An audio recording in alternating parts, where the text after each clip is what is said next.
नमस्कार, बिहार तक देख रहे हैं आप और मैं हूं आपके साथ अनिकेत कुमार। देखिए, बिहार तक की टीम इन दिनों चुनावी यात्रा पे है और चुनावी यात्रा के दौरान बिहार तक की टीम पहुंच चुकी है सिवान जिले में। सिवान वही जिला है जिस जिले के नाम पर आपको पूर्व सांसद शहाबुद्दीन का याद आता है।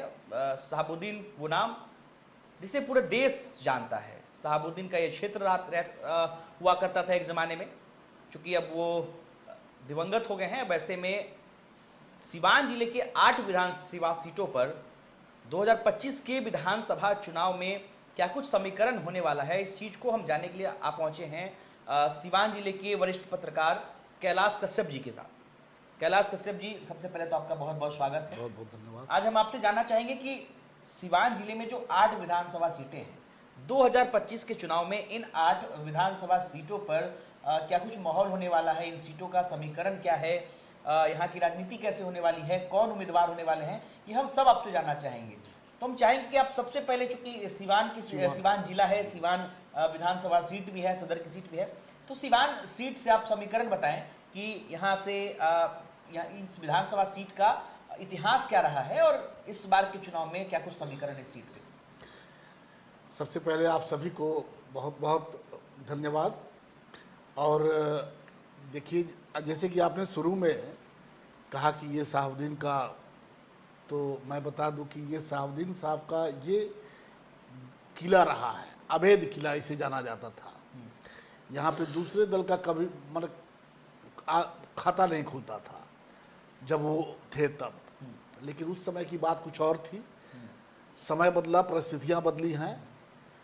आज के समय में, वर्तमान में, यहाँ पे जो सिटिंग कैंडिडेट अभी हैं, अवध बिहारी चौधरी जो पूर्व विधानसभा के अध्यक्ष भी रह चुके हैं, वो सदर विधायक हैं सिवान से।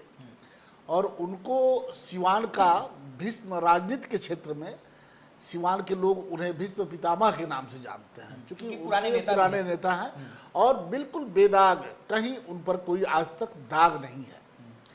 लेकिन कुल मिला के ये यहाँ पे जब भी लड़ाई होती है, चूंकि ये सिवान सीट जो है ये बीजेपी का भी गढ़ रहा है, यहाँ से बीजेपी के सांसद हुए हैं, कई बार हैं, कहाँ विधायक भी हुए हैं। जो व्यासदेव प्रसाद हैं वो यहाँ से विधायक हुए थे और मंत्री भी बने थे, स्वास्थ्य राज्य मंत्री बने थे। जी जी, यहाँ जनार्दन तिवारी वो सांसद भी रह चुके हैं।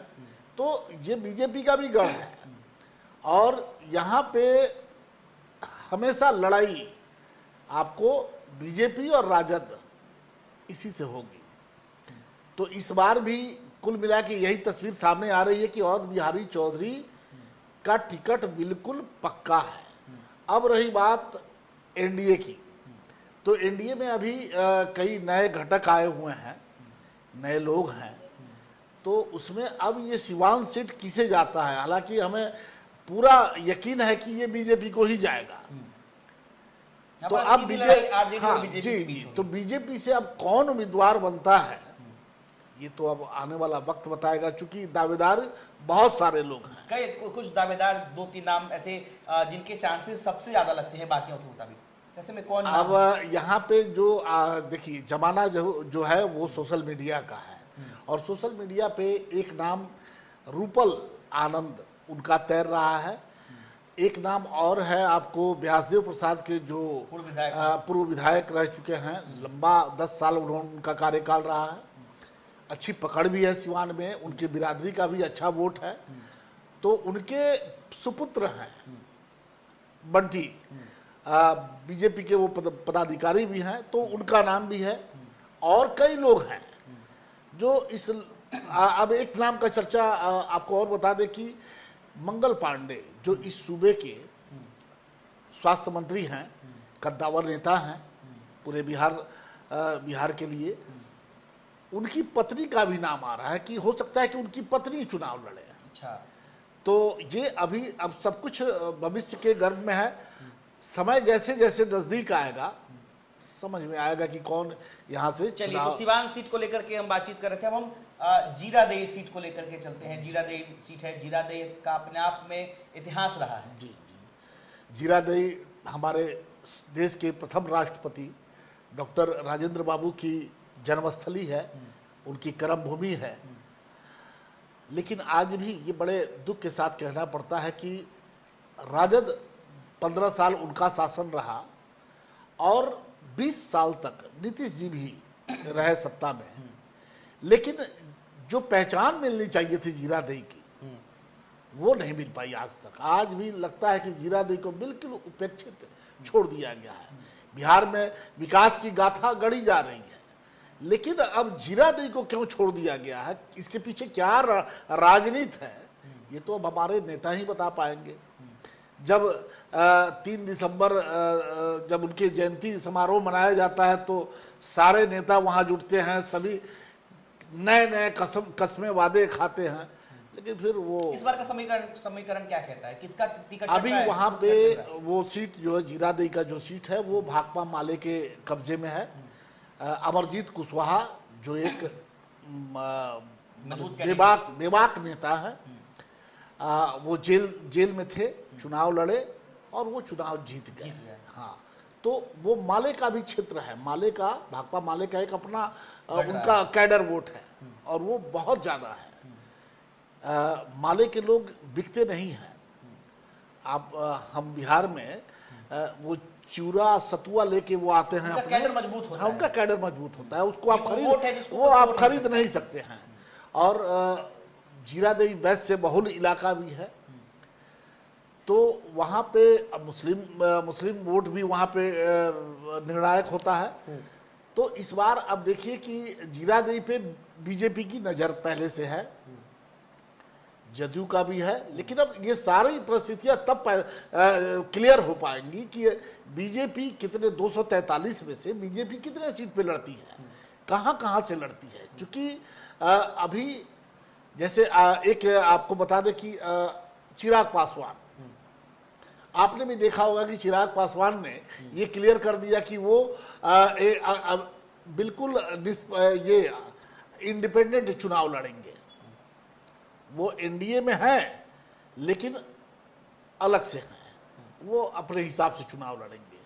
तो ये बीजेपी का एक रणनीति भी हो सकता है। पिछली बार 2020 में आपने देखा होगा कि चिराग पासवान हर उस जगह से चुनाव लड़ गए जहां से नीतीश कुमार की पार्टी खड़ी थी, जदयू, और जिसका वो कारण रहा कि जदयू जो 70 सुपर सीटों पर थी, 82 सीट शायद था, 82, 83, 84 इस तरह, हाँ, वो 42 पे आके सिमट गया। 72 सीट थी और वो 42 पे आके सिमट गया। और इस बार अगर होता है तो ये मान के चलिए कि नीतीश कुमार को ठिकाने लगाने के लिए, मैं पत्रकार हूं, थोड़ा सा खुल के बोल रहा हूं कि नीतीश कुमार को ठिकाने लगाने के लिए बीजेपी ने इस बार फिर से चिराग पासवान को आगे कर दिया है।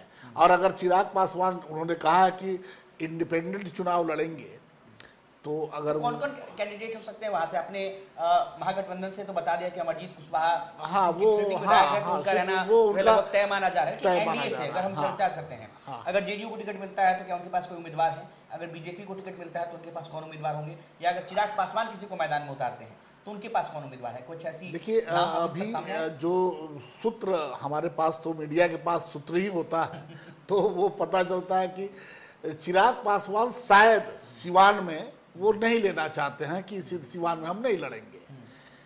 लेकिन उनके जो साथ में जो लोग हैं, कौन सिवान, नाम भी बता दिया। एक तो बहुत चर्चित चेहरा है खान ब्रदर्स, हाँ, रईस खान, अयूब खान, और ये दोनों भाई चुनाव लड़ना चाहते हैं। रईस सिवान से चुनाव दोनों भाई लड़ना चाहते हैं। तो एक का तो लगभग क्लियर है, उन्होंने स्पष्ट कह दिया है, रईस खान ने कह दिया कि रघुनाथपुर से वो इस बार चुनाव लड़ेंगे। लेकिन जब रघुनाथपुर की चर्चा आप करेंगे तो इस पर हम विस्तार से आपको बताएंगे। जीरादेई में हो सकता है कि ये बीजेपी को चला जाए, और उस समय यहाँ पे 2-3 उम्मीदवार हैं बीजेपी के पास, अच्छे फाइट दे सकते हैं। शंभू गुप्ता हैं, फिर आपको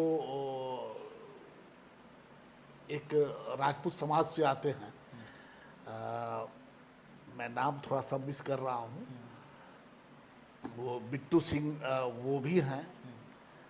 मतलब कई चेहरे बीजेपी हाँ, के पास है जी, जिनको चुनावी मैदान जी, में उतारा जी, जा सकता जी, है। बिल्कुल, सिर्फ दरौली सीट को लेकर बात करते हैं, दरौली भी एक महत्वपूर्ण वो भी माले का गढ़ है। दरौली शुरू से माले का गढ़ रहा और वहाँ से उसके विधायक आपको हैं, आपको माले के जो विधायक हैं, तो वहाँ पे दरौली सीट से भी सत्यदेव राम। जी, सत्यदेव राम, और वहाँ से आपको बीजेपी भी दावेदारी करेगी। कौन है चेहरा बीजेपी के पास वहां से? बीजेपी के वहाँ कई नए चेहरे दिखाई दे इस रहे सीट हैं। का समीकरण क्या कहता है? यहाँ पे किस तरीके से जीत हार होती है? कौन सी जाति जो है वो महत्वपूर्ण भूमिका निभाते हैं? देखिए, इस बार का जो चुनाव होगा, हमको लग रहा है कि वक्फ बिल आने के बाद से ये एक महत्वपूर्ण मुद्दा बनेगा इस बार चुनाव में। मुस्लिम जो वोटर्स हैं वो नाराज हैं नीतीश जी से कि उन्होंने बीजेपी का साथ दे दिया है, और इस परिस्थिति में इसका सीधा फायदा राजद को मिलने जा रहा है। तो 20 का जो चुनाव था और आज का जो चुनाव है वो काफ़ी ये बदलाव दिखाएगा, चूंकि उनका जो वोट बैंक है वो तो पहले से मजबूत है, और ये वक्त को लेकर के ये जो थोड़े बहुत मुसलमान नीतीश जी के साथ थे वो भी अब चले जाएंगे उनके साथ। तो इस परिस्थिति में फिर से महागठबंधन वहां पर हाँ, महागठबंधन वहां बाजी मार सकता है। अब देखिए कि रघुनाथपुर की चर्चा करते हैं, क्योंकि रघुनाथपुर सिवान जिले की एक हॉट सीट में से एक हॉट सीट सीट मानी है। जाती है।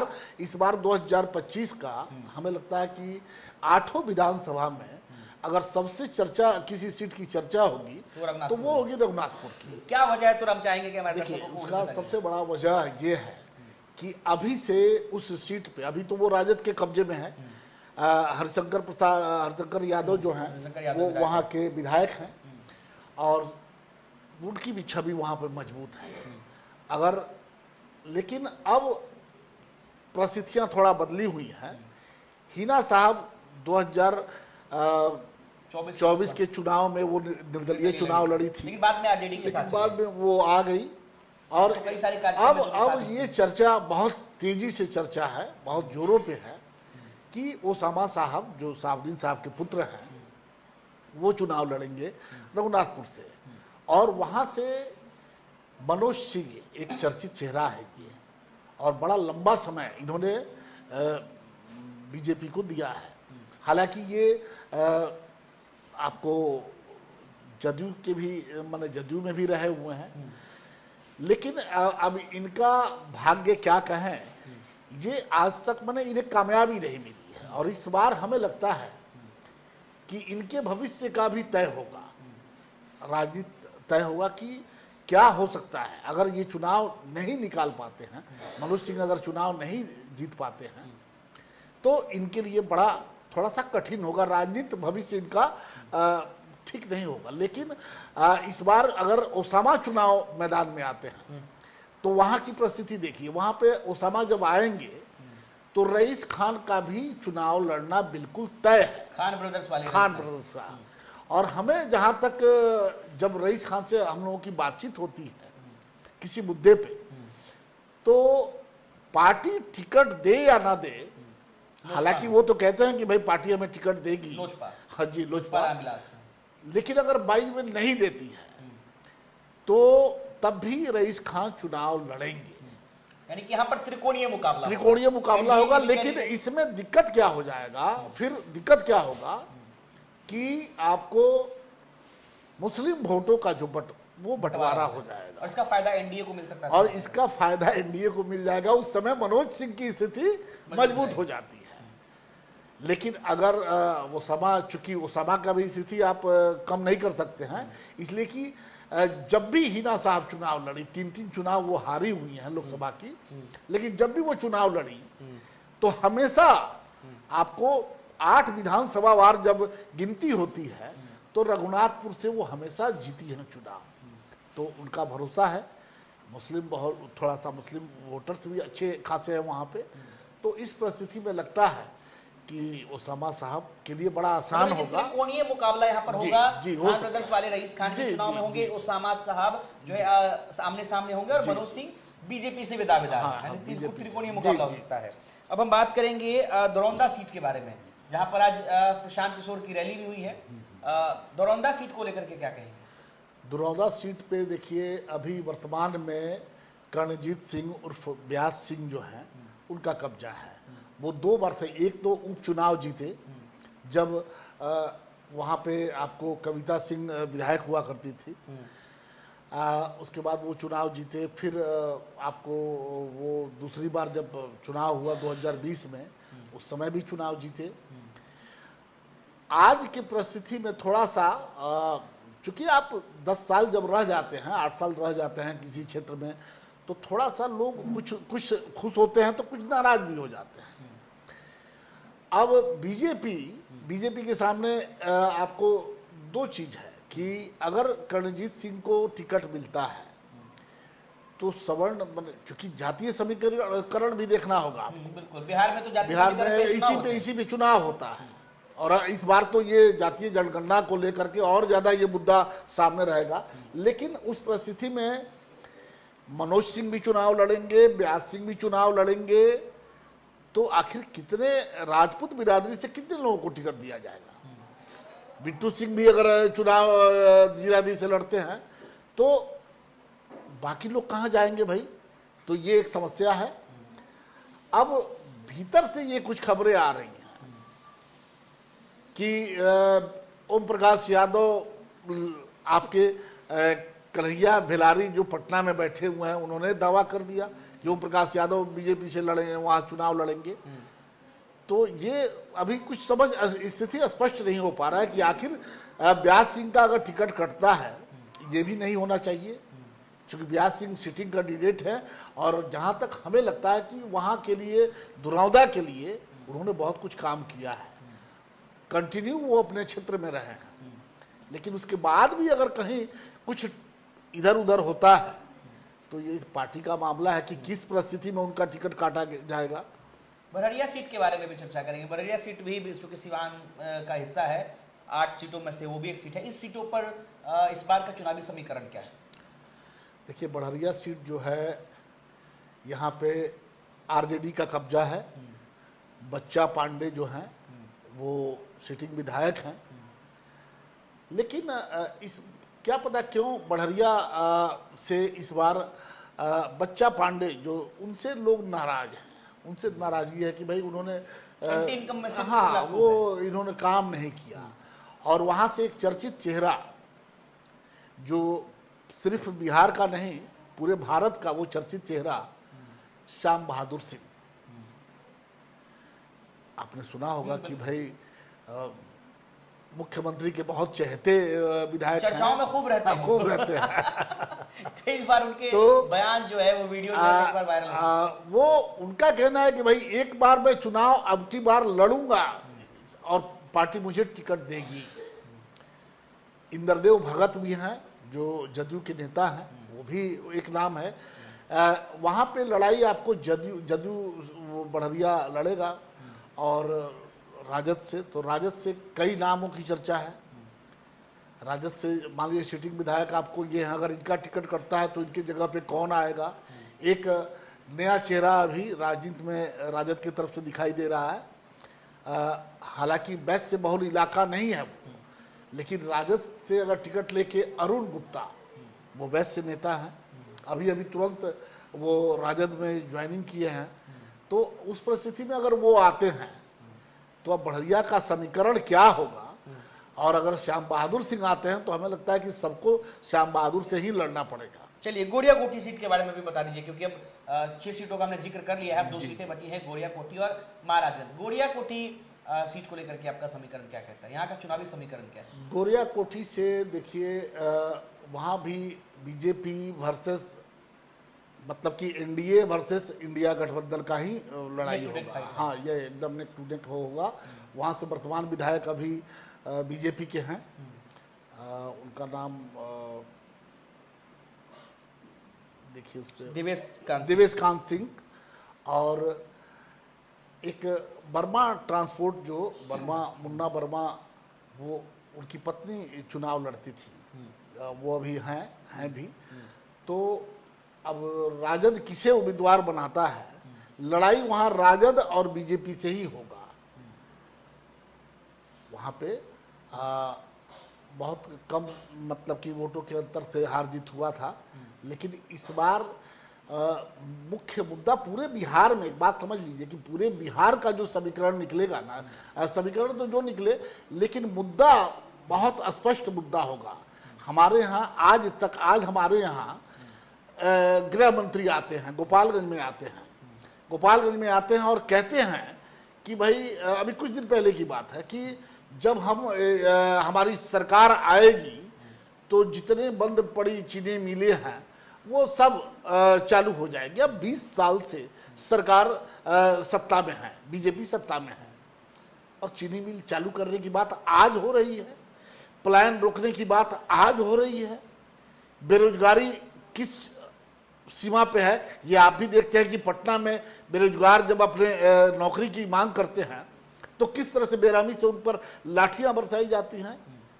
प्लान रुका नहीं आपसे, अब कहते हैं कि भाई फैक्ट्री 20 साल से तो फैक्ट्री लगा नहीं।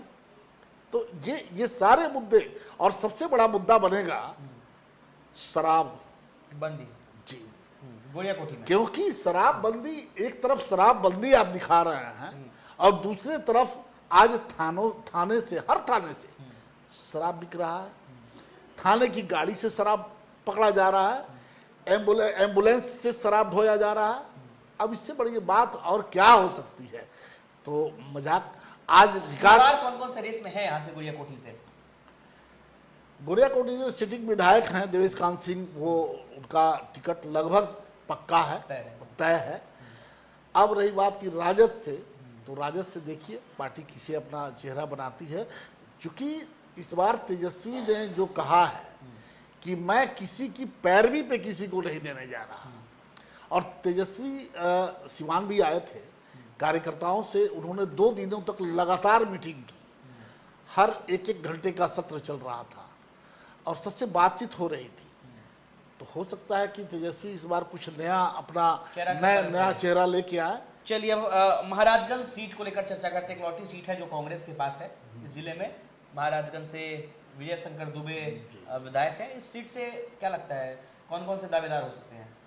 देखिए कांग्रेस 8 सीट जो है, हमको लगता है कि कांग्रेस बिहार सिवान में इसमें से 2 सीट मांगेगी। गोरिया कोठी भी मांग सकती है कांग्रेस, और महाराजगंज भी मांगेगी, क्योंकि सिटिंग विधायक है उनका। लेकिन विजय शंकर दुबे जो हैं वो, उनका कई क्षेत्र रहा है, वो सिवान से भी लड़ते हैं, रघुनाथपुर से भी लड़ते हैं। अब किसी को ये अंदेशा नहीं था कि भाई महाराजगंज से वो निकाल लेंगे, लेकिन भाई लोगों ने उनको वोट किया और वो निकल गए। और वहाँ से कद्दावर नेता थे जदयू के हेमनारायण शाह, वो चुनाव हार गए। तो वहाँ पे महाराजगंज का जो समीकरण है वो राजपूत भूमिहार वोट जो है ये निर्णायक होता है। ये जिधर जाएगा, अगर मान लीजिए कि कांग्रेस की तरफ से अब नया चेहरा कौन आता है, इसके पहले अखिलेश जो कांग्रेस के अध्यक्ष थे, अखिलेश प्रताप सिंह, उनके सुपुत्र चुनाव लड़े हुए थे। नहीं, वो लोकसभा में लड़े, चुनाव हार गए। तो अब कांग्रेस के कौन चेहरा आता है ये तो अब थोड़ा सा इंतजार करना होगा। से भी कोई दूसरे दावेदार हो सकते हैं? राजद, वीआईपी देखिए, वीआईपी इंडिया गठबंधन का एक अंग है, तो आखिर कहीं ना कहीं उसे भी तो कुछ देना ही होगा आपको। तो हमको लगता है कि वीआईपी सिवान में 2 सीट पे दावा करेगी। महाराजगंज भी उसका डिमांड है और दरौली भी हो सकता है। महाराजगंज से कौन हो सकता है, दरौली से कौन हो सकता है चेहरा? अब चूंकि अब देखिए बहुत सारे लोग अभी वीआईपी में एक नीतीश द्विवेदी हैं। हाँ, उनका नाम भी चर्चा में है। नए हैं, लेकिन अब पार्टी अगर उनको बनाती है तो हो सकता है फाइट हो। क्योंकि देखिए जब वो नीतीश द्विवेदी हैं या दुबे हैं, वो अगर चुनाव लड़ते हैं तो उनके पीछे तो पूरा इंडिया गठबंधन न खड़ा होगा जी, तो उससे ताकत उनकी बढ़ जाती है। तो इस परिस्थिति में देखिए, लेकिन ये सब इस पर से जब तक पर्दा नहीं हटेगा, राजद भी तो दावा करेगी उन सीटों पर। हाँ राजद भी तो दावा करेगी वहां से जी लड़ने की। बिल्कुल दावा करेगी, क्योंकि वहां से राजद के विधायक दामोदर सिंह रह चुके हैं और भी उसके पहले। तो वहां पर महाराजगंज की सीट पे ये कह सकते हैं कि पहले महागठबंधन में सीट लेने को लेकर आपस में लड़ाई होगी राजद, कांग्रेस और वीआईपी के बीच में। हाँ, महागठबंधन, वो तो सीटों का बंटवारा जब होगा उस समय पता चलेगा कि क्या हो रहा है। अभी जैसे कि कांग्रेस भी दावा कर रही है कि हाँ भाई, जिस तरह से, जिस फार्मूला से एनडीए अपने सीटों का बंटवारा कर रहा है, उसी फार्मूला से यहाँ भी बंटवारा हो कि राजद को आधी सीट राजद ले जाए, आधी सीट कांग्रेस। तो हमें नहीं लगता है कि इस तरह की बात होगी। तेजस्वी ऐसा नहीं करेंगे। अच्छा, अब ये बताइए, चूंकि सिवान की 8 सीटों को लेकर हम चर्चा कर रहे थे, एक नाम प्रशांत किशोर, उनकी भी नई पार्टी है जनसुराज, वो भी चूंकि इन दिनों सिवान में पदयात्रा, माफ कीजिएगा, बिहार बदलाव यात्रा कर रहे हैं। तो क्या लगता है कि बिहार के सिवान की 8 सीटों पर क्या प्रशांत किशोर की कोई पकड़ होगी? क्या प्रशांत किशोर कुछ गेम कर पाएंगे इन सीटों पर? क्या वो कोई ऐसा उनका कैंडिडेट? देखिए, अब कोई भी, आप निर्दलीय भी चुनाव लड़ते हैं, अगर आप भी चुनाव लड़ जाइएगा तो हमें लगता है 2-4 हजार वोट आपको भी मिल जाएगा, 10,000 भी मिल सकता है। क्योंकि यहाँ पे जब भी चुनाव, जैसे जैसे समय बीतता है, अंतिम जब आप पहुंचते हैं तो हमेशा, भले आगे विकास ये वो होते होते, लेकिन जैसे जब 2 दिन बचते हैं तो वो सब जातीय समीकरण पे ये सब कुछ फिक्स हो जाता है कि हमारे जात का, उनके जात का, ये जात का, वो जात का, और उसी के जातीय के आधार पे, जातीयता के आधार पे ये तय होता है कि हम जीत रहे हैं या हार रहे हैं। तो अगर प्रशांत किशोर, ठीक है, नया चेहरा है, वो भी आज जिस तरह से दौरा कर रहे हैं पूरे बिहार का, तो कुछ प्रभाव पड़ेगा, लेकिन बहुत ज़्यादा हमें नहीं लगता है कि बहुत ज़्यादा प्रभाव पड़ेगा। क्योंकि उनके पास एक चीज़, हम चूंकि हम लोग तो पत्रकार हैं, हम लोग तो देखते रहते हैं कि भाई कहाँ क्या हो रहा है। मेरा अपना गेस है, मानना है कि प्रशांत किशोर के पास आज जो लोग जुटे हुए हैं, वो या तो एनडीए के बिल्कुल बागी हैं, वो कारतूस है जो चले नहीं, या फिर महागठबंधन के वो कारतूस है जो चले नहीं, और महत्वाकांक्षा सबकी है भाई, राजनीति में बने रहे, राजनीति में बना रहे। तो उनको अब लगता है कि भाई कहीं ना कहीं तो चलो इसी में सही। तो अब उस समय, अभी तो प्रशांत किशोर कितने सीट पे चुनाव लड़ेंगे ये भी क्लियर नहीं है। आरसीपी सिंह जो आप देख रहे हैं कि वो भी अब प्रशांत किशोर के साथ आ गए हैं, उसमें विलय हो गया शायद उनकी पार्टी का। तो अब ये कितने सीटों पे ये लड़ेंगे, हाँ थोड़ा बहुत प्रभाव रहेगा, लेकिन बहुत ज़्यादा प्रभाव बिहार में सीधा, और सिवान में सीधा लड़ाई आपको एनडीए और महागठबंधन के बीच ही होने वाली है। चलिए, तो सिवान जिले में 8 सीटें हैं, 2 सीटें एनडीए के खाते में है और 6 सीटें फिलहाल महागठबंधन के खाते में है। 2025 के विधानसभा चुनाव में इन 8 सीटों का समीकरण क्या कुछ होने वाला है, ये जानने के लिए हम मौजूद थे कैलाश कश्यप जी के पास, और इन्होंने बहुत ही बारीकी के साथ पूरे डिटेलिंग में समझाते हुए सिवान की इन 8 सीटों का जातीय के साथ साथ जो चुनावी समीकरण है वो भी बताया है। अनिकेत कुमार, बिहार तक, सिवान।